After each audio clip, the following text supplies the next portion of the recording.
அப்போ ஆமையிலும் கோவம் வந்துருச்சாடி, லேட் ஆயிடுச்சாடி இன்னைக்கு. ஆத்தி குடிங்க குடிங்க. Very good very good. ஏ ராஜா, காலையில உனக்கு வச்சாச்சு இல்ல பெடிகிரி, அப்புறம் என்ன அவ சாப்பிட்றப்ப வந்து வாய் பார்த்துட்டு இருக்கிறது? ஏ ராஜகுட்டி, கோவம் வந்துருச்சா அம்முக்கு இன்னைக்கு லேட் ஆகி போச்சுன்னு? பெடிகிரி முழுசா வச்சா சாப்பிட்றது இல்லைங்க. இப்படி கரைச்சி பாலில் போட்டு கரைச்சி கொடுக்கணும். அதே அந்த கரைக்க திப்பி திப்பியாக இருந்துச்சுன்னா சாப்பிட்றது இல்லை, துப்புறது. இது உங்களுக்கு யாராவது டாக்டர்ஸ், நல்ல பெரிய டாக்டர்ஸ் ஏதாவது தெரிஞ்சால் கொஞ்சம் சொல்லுங்களேன் எனக்கு.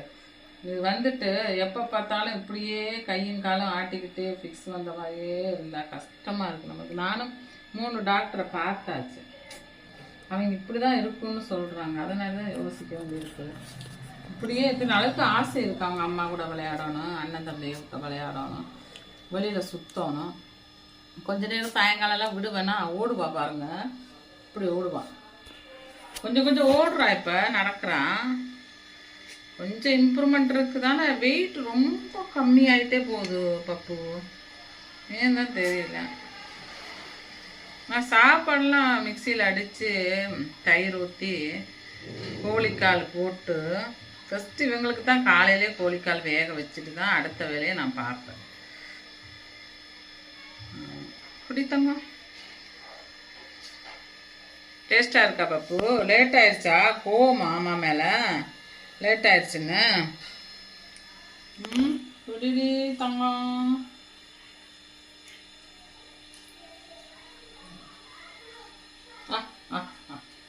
ஆக்கட்டும். ராஜா ராஜா சின்ன ரோஜா கூட பக்கம் வந்தாலும்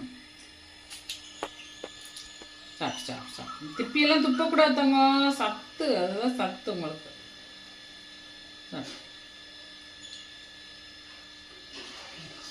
இப்படி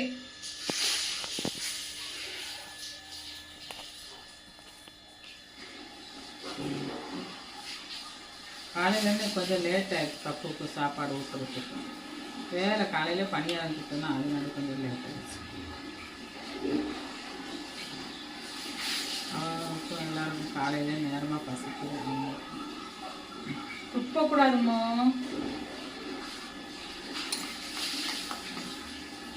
அப்படியே நல்லா மசிச்சு தான் கொடுக்கணும். இந்த திப்பி மாதிரி இருந்துச்சுன்னு வைங்களேன், உடனே துப்புறது.